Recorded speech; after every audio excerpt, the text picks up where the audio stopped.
អ្នកណាខុសអ្នកណាត្រូវរវាងប៉ូលីសចរាចរណ៍និងប៉ូលីសព្រំប្រទល់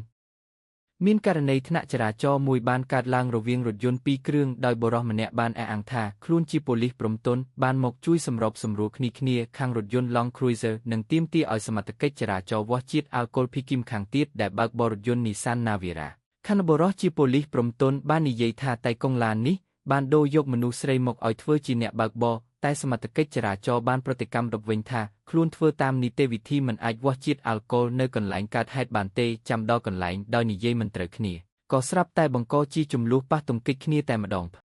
អាល់អស់ពលរដ្ឋនិងអ្នកកាសែតនៅក្បែរនោះហេតុការណ៍នេះកើតឡើងនៅចំណុចស្តុប24ម៉ោងសង្កាត់ភ្នំពេញថ្មីខណ្ឌសែនសុខរាជធានីភ្នំពេញនៅម៉ោង 7:12 រំលងអាធ្រាត្រថ្ងៃទី9 ខែមិថុនាឆ្នាំ2025នេះ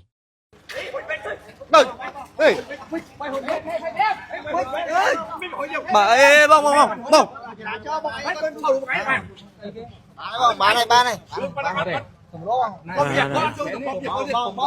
bông bông bông hãy tới kìa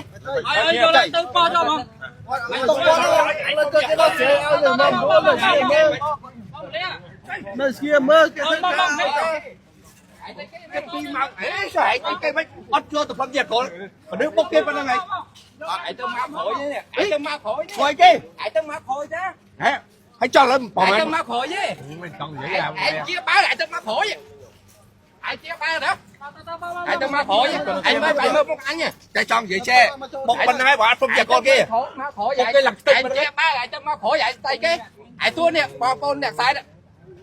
để con nè tay cái thái nè đô nè do tay mà đô con lại nè bột ai tao máu phổi đi ai không biết đắc so lấy